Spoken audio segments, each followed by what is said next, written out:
Hello and welcome to Challenges and the Dilemma Within Daycare. And today we have a very special guest, a mom from my family childcare, who will be talking about what it will be like without having quality family childcare and her experience with both centers and family childcare along. So we introduce today Aaliyah, okay? Yes. Take it. Hi, my name is Aaliyah. 43. I have 5-year-old twins. Scratch that. 5-year-old twins. Originally from Brooklyn, New York. Made my way to Waterbury, Connecticut about 12, 13 years now. And I've experienced both home childcare provider and center providers. So let the topics begin. Okay, so the first topic is what would it be like? What's your experience with family childcare center versus a family home childcare center? A center versus a family home. So let's start with centers first. A center isn't bad. All you really have to do is just show up. They give you breakfast and lunch and snack. The groups are bigger, so you don't get that one-on-one attention that your child may need. Because, as a working mom or dad, it's hard to give your child that nurturing care because you're always on the go. So you kind of expect that from someone that you are paying to watch your kid, is to kind of give them that extra nurturing that you would do, and then you take on the rest. Centers, how can I say it? It's not bad. Like I went down a daycare center, and I went down a home care provider either. They both do serve the needs of what's you're supposed to do, which is take care of a child. A home daycare to me provides more of a nurturing center for a child one-on-one development. And that's why I kind of like home daycares. Mostly, usually with a center, you're just kind of like a number. With a home daycare provider, it's more of, let's see how we can better the needs of your child, whether that child may have some kind of autistic need or processing sensory disorder, or maybe some behavior issues. You and the parent, because it's a home daycare provider, you and the parent could come together and have a more collective feel on how we can better this or these children. Okay.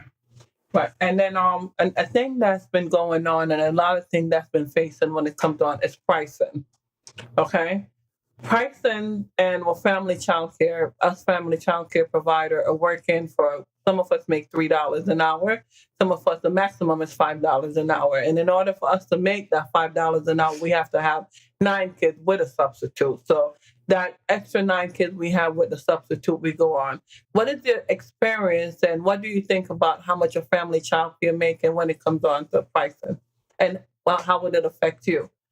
Okay, so that's a good question. Honestly, everybody in America right now is robbing Peter to pay Paul, whether you're Trump, because we all know that he's robbed a lot of Peters to pay Paul to stay afloat in this inflation.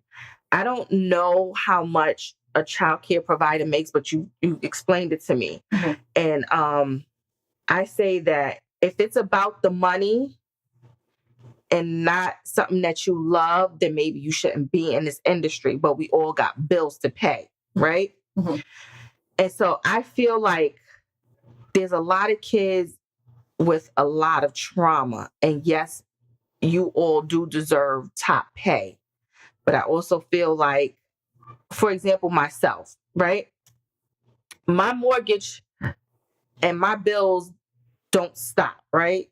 But if my pay is consistent, I can easily call the company and say, listen, this is what I got. You could take this out every month and they will work with you. Mm-hmm. With centers, they're like that because they have an ample amount of kids. So mm-hmm. they will work with parents. Mm-hmm. And so if you have 9 consistent people, right, mm-hmm. where you don't have, because y'all spoke about what pay that they can afford, I feel like that will kind of keep somebody afloat, because now you're dealing with consistent pay. It may not be the pay that you want, but the fact that's coming in, and now you don't have to wait on that parent to be like, can I give it to you in another 2-3 weeks or another 4 weeks, because this bill came up and this bill came up. So I just feel like on both ends it sucks. Right. Because as a working parent, with inflation, it's just so hard to even afford daycare. Correct. And I know from a daycare's perspective, to deal with kids every day under the age of 5 is mentally draining. Because when I have mines for the, I get it, because you're with my kids more than me. So I understand that it can take a toll on someone. And so the pay needs to meet the mental. Okay. So now that recently our governor signed in 2 bills, right? One bill is to allow more for care for kids, to allow parents to get invited off waiting lists. And the other one is for centers. Centers will be able to get the bill within the bill. Centers get $1,800 for their substitutes and their staff, and each get $1,800 each. Well, family child care providers do not. We're not included in that bill as far as that increment, that bonus, right? How do you feel that centers, if they prioritize centers over family child care? I think they prioritize centers over home daycares is because they bring in the bulk of the money, because they bring in more kids. And there's just more overhead that they have to pay. You're paying for a whole building's light, depending on where you rent. You're paying the rent. You're paying these people to bring in breakfast, lunch, and a snack. So it's just probably more overhead, but they bring in a lot of kids. So you're talking about a center that has, like, say, for instance, the Ark. They have 2 sites. And each site, I'm thinking, when my kids were there, it was probably a good 20 kids. So they bring in more money. So you give them more money because they're paying more money into taxes. So that's how I would think about it, because I know working for the college, we do get a lot of grants for certain things, but our numbers have to be high. So we're constantly doing registration. And that's how these centers are. That's why you're more of a number than a child is a number than more of a person. Okay. I'm glad that you're saying that topic about enrollment and the numbers, okay? Well, during COVID, which we all went and we all facing that, those centers, those schools, everything closed down. And family child care provider, us, we put our family at risk. We open our door, we stay open. We was the teachers, we was the classroom, okay? When COVID hit, we was considered first responder. Who was considered, so why, if you see the value within us then, during COVID, and you see when America shut down, family child care stood up. When the center said, listen, no, I'm not putting my family or my staff at risk. Family child care was willing to put their family and their staff, because some of us do have staff at risk, okay? So I understand the overhead costs. We also have overhead costs. We have our mortgage, we have our light, may not be as big. Yeah. We have water, and if we don't have water, we don't have heat, then we can't have the kids. So we do have overhead costs. Yes, I'm not saying to give us the same amount as you would with a center. I'm saying prioritize us. Like now, for example, if most family child care don't make $1 over, we're not eligible for Husky. They tell us, listen, you know what, you can't get Husky. We don't have, a lot of us lose our health insurance because of how much we make. So what do you say about that? Because with Center, they come like a bulk. They do a bulk and they get a discounted rate. Yeah. Family Child Care asked them for that from our commissioner and from our governor to take that into consideration. We're not asking you to pay for it. We asking you to sit there and like, okay, give us a bulk and a discounted rate. Negotiate something for us so we could have it. So what do you think of that input? I definitely feel like, and if we're talking about healthcare as well, yes, I definitely think everyone should just be given a discounted rate in order to keep our family safe, your kids safe, and things of that nature. I feel like that's sad that he wouldn't give y'all a bulk, and that he find that you are first responders. When everybody else was closed, you were all open. Y'all definitely should be getting a discount. Right, but in that way, they say that will cost too much for the state. Now that would make us a state employee. We're not asking for state employee to be a state employee. If America should go through another pandemic now, I know they're going to expect family child care to sit up before. Like, we were the face fronts of of America when everything shut. When they shut, they allow us to have 9 kids by ourselves. I had my whole downstairs, my whole daycare, full with kids with computer, laptop, helping, homework, getting work done, and making sure it turned in on time. When the school said, listen, I'm in my home, they was at the comfort of their home, and they was able to do what they want in the comfort of their home. Okay? They wasn't. So what about us? If we're willing to sacrifice that, why can't you sacrifice a simple health insurance and a 401k for us? No, it's true. I feel like everyone should have that. And that's a good point, because at the end of the day, we all do grow old. We all do need to retire. Whether you're in the workforce, childcare, as a state employee or whatever, nobody wants to work until they die. So having a 401k, I feel like it definitely is a must. And if I'm taking care of kids, I feel like you should be the first one to have a 401k, and that's just not my money. Your money should be matching my money. Only because with the way these kids are nowadays, you can have a stroke right then and there because you put up with so much. You know, you're dealing with kids who may have trauma, kids who have behavioral issues. You don't know if this one's having a good day, this one's having a bad day. That's a lot on a person. To have to figure out all these different emotions and then still carry my emotions and keep those contained. So you definitely should have a 401k, because I would like to retire. Exactly. And that's my point. Okay. We a family child care provider. We don't make enough. We struggle. If I have family providers that call me, for example, I have a provider that called me the other day and said, listen, is there any way that you can help me find good health insurance? I just lost the husky. I'm diabetic. I have a pacemaker in my heart, and this year I made too much money. Our income are not steady. Our income are not guaranteed. Kids grow out. Kids age out of our daycare. Okay, and as kids age out, we have to re-enroll new children. And again, parents are not consistent. Some parents, you may be consistent, but what about those parents that are not consistent? What about, like, for example, my fee that I charge it lowest a parent could be able to afford it. I still have parents that tell me, listen, I can't afford this. I have you as a good parent that will be able to say, you know what, I got you. This is good. This is good. It's okay for you. But what about those? And this is where we lost income. And this is where we have the faith and the challenges that we have within the daycare. We challenge with, like, we get burned out.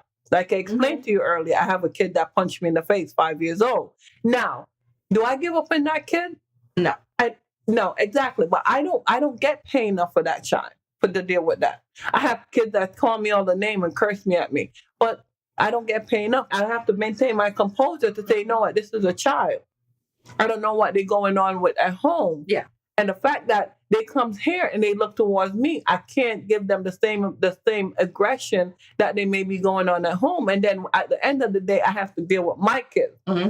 And my family. I have to be a wife. I have to be a mother. I have to be a daughter. I have to be a friend. I have to be that. So I think that we need to get a better pay. Yeah, they just put more into care for kids. Yes, they just put, but we are the least. We family childcare. I'm not saying centers. I'm all for centers, but family childcare are the forefront. Like a grandmother. Without the grandmother, they still family childcare because that's a family looking after your kids. Yes. Without them, there will be no one else. We are the first. We're the one that set those children up.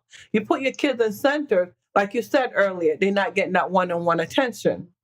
Okay, they're not getting that one to meet and understand and give them the hug and the emotional support that they need. The centers are like, okay, you know what? Just like the school system, I'm here for the money. And like you said, it's a number thing for them. For us as family childcare, it's not a number thing, especially I can speak for myself. For me, it's not a number. I love my job. Yeah. I adore my job. As you know, I have 9 kids of my own. Yeah, and I love what I do. And I would never change I have the option to change my profession. I have 2 degrees. I could change it and go in something else, but I love working with kids. And what about us? And that's why I said we deserve better pay. We need to make it. The governor and the commissioner, yes, they've been doing so far. I have to give them a round of applause because they come a long way. When I first started, I was making $1.50, worked up to $2. Before I used to sit there, I was in foreclosure. Okay, I couldn't make ends meet. I used to have my kids out there selling hot dogs, water, everything to make sure we make ends meet. With 9 kids.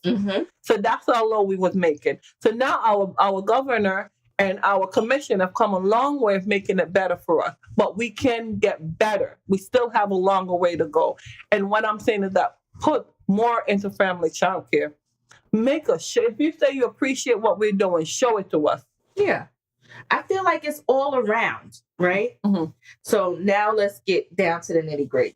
If they put more into childcare, this care for kids, do you know how many kids will be at a daycare or a home care provider than getting killed? Because a lot of families just can't afford childcare. So that's why you have all these women or men that's leaving their kids with all different types of strangers because we can't afford it.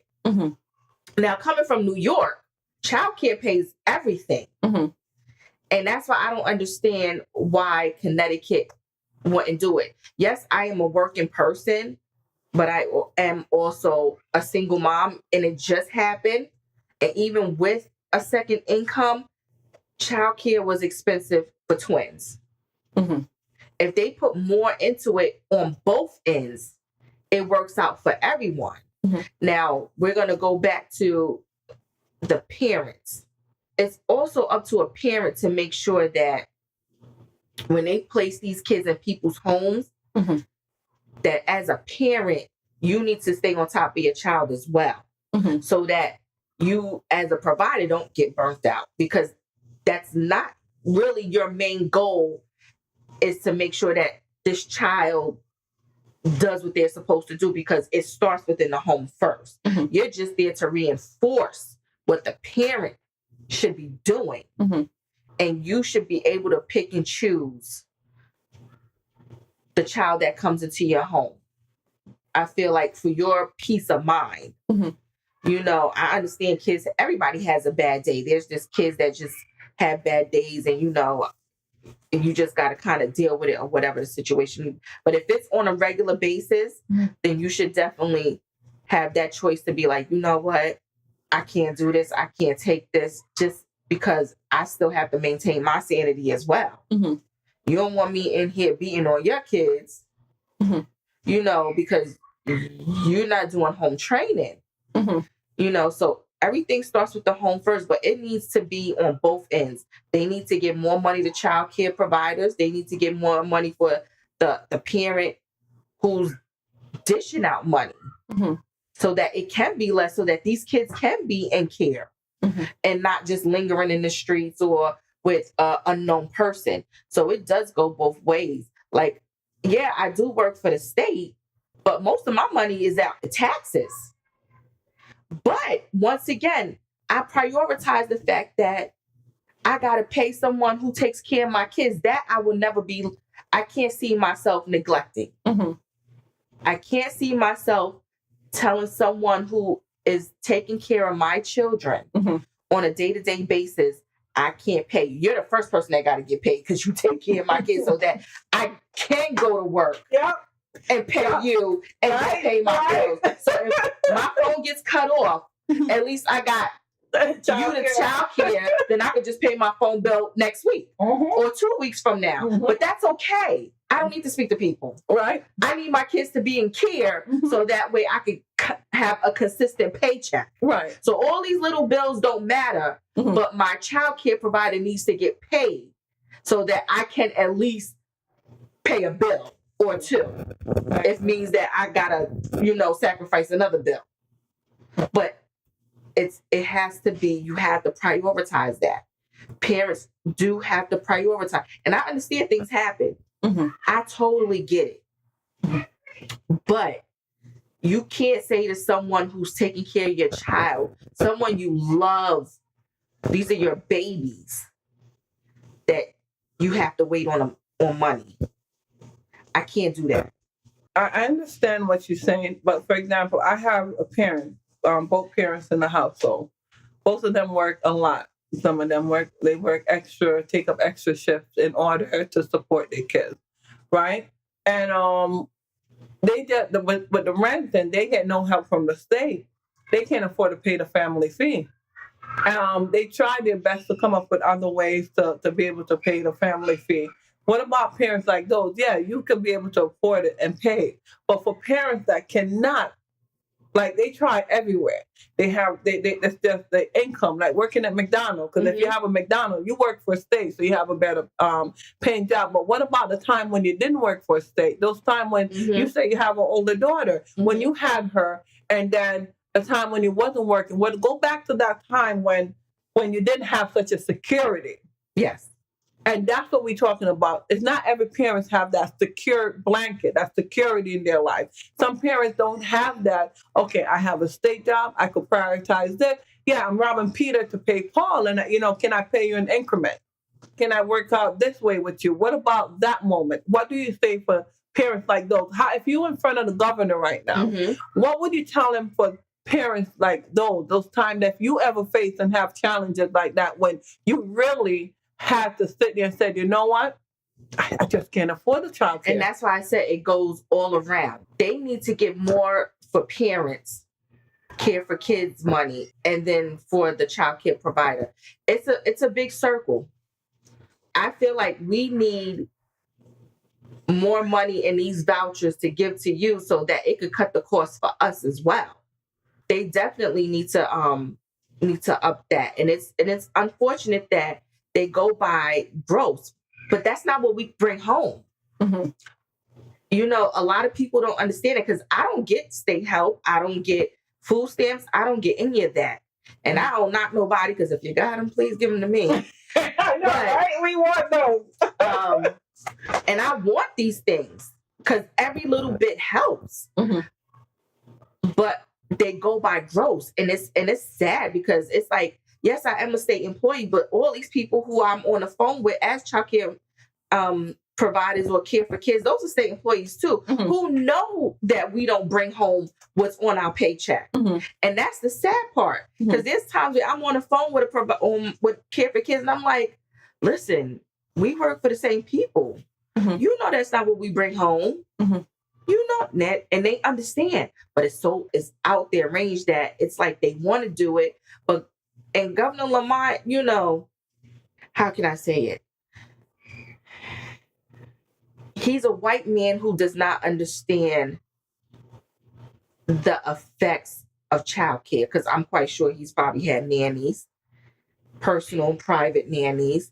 He's never had to bring his child to a daycare or step inside of a home care provider. So he just doesn't understand these things, or his staff for that most. Because they get paid top tier to where that they can afford half this stuff. And we're just commoners.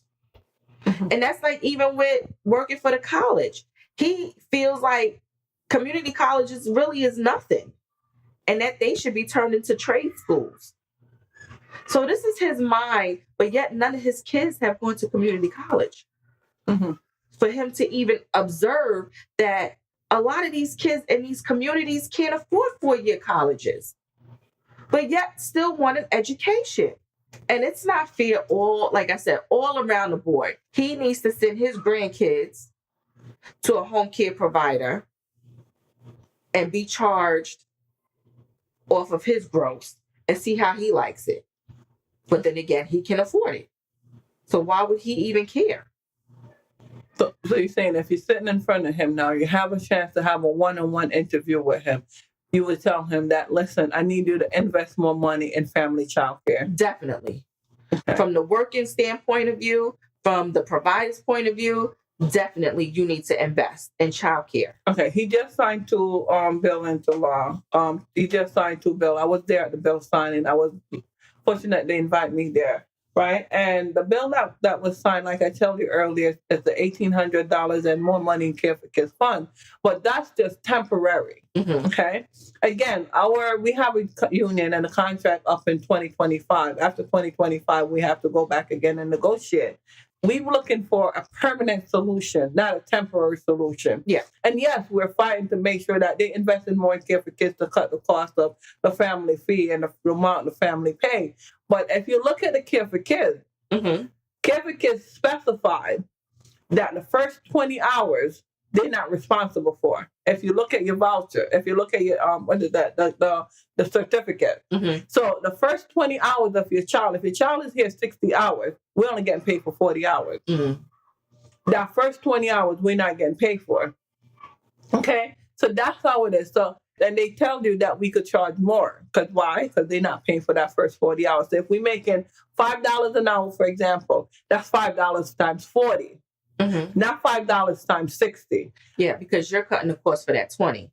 So the 20 is the parent's responsibility. Okay. And that's why I said, how would you tell Governor Lamont? Because since we're not taking for that, because that family fee that's included, Mm-hmm. it's included in that 40 hours Yeah, that they not pay the for. 20. So that's our responsibility as a parent. Right. So what about parents that cannot? Now, if I charge you that extra 20 hours, they said, okay, they're only paying for 40 hours. When they take a chance, look at your certificate. Yeah. And I want your parents, when you get a chance, look at your certificate. If you look at that first 20 hours, they tell you we're not responsible for it. Mm-hmm. So if your child is there 60 hours, we're only getting paid 40. Mm-hmm. If your child is there 50 hours, they're only getting paid for 30. Okay. So if we should charge you guys, so we're losing big time by not charging you guys for that extra 20 hours. Mm-hmm. And that's why I said how we need a permanent fixed system. So I would say work with the parent and come up with something that is doable until that person can get back on their feet. Mm-hmm.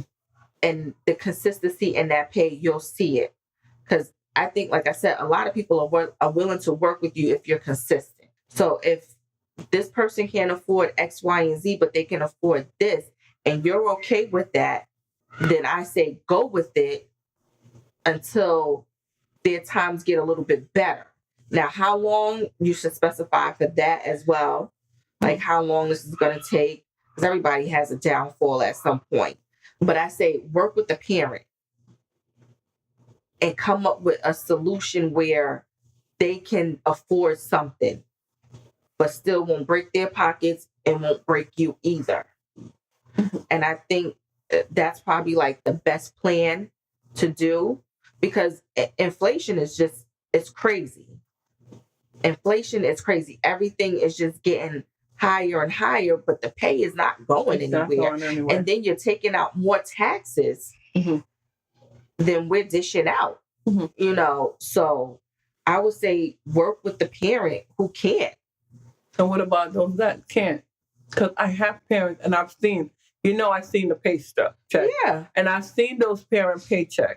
And for me to charge them that extra 20 hours, it's just like, I feel like I'm committing the worst crime ever, Yeah. Because if I should charge you 20 hours, I charge you $15 an hour, the minimum wage. I'm charging the minimum wage, Mm-hmm. $15 an hour times 20. Now, that on top of your parent provider fee, plus that amount, that $15 an hour for 20 hours that you're going to pay, that how can you afford something? Like you said, you don't get food stamps, you don't get that. If I should charge these parents that don't get help from the state, that don't get that, I charge parents that pay out of pocket. I charge them $400 a week, right? Those parents that pay $400, they tell me I'm cheapest compared to what they have to pay. Okay, and that's $400 a week times 5, because some months have 5 weeks in it. Yeah. So how can if Governor Lamont could find a way to work with those parents that say yes. He definitely needs to find a way to work with parents as well, not just the providers, but the parents. If, like I said, if we have more money dedicated to those childcare provider packets, you will have kids in here. You'll be flooded. Okay. You will be totally flooded because there's people having babies every single day. Okay. Every minute. Now, for a parent of 2, without being harsh, that they shouldn't be able to afford a daycare. You got 2 incomes. We're not talking about 1. We're talking about 2. Now, 1 should be paying there that day or just things of that nature.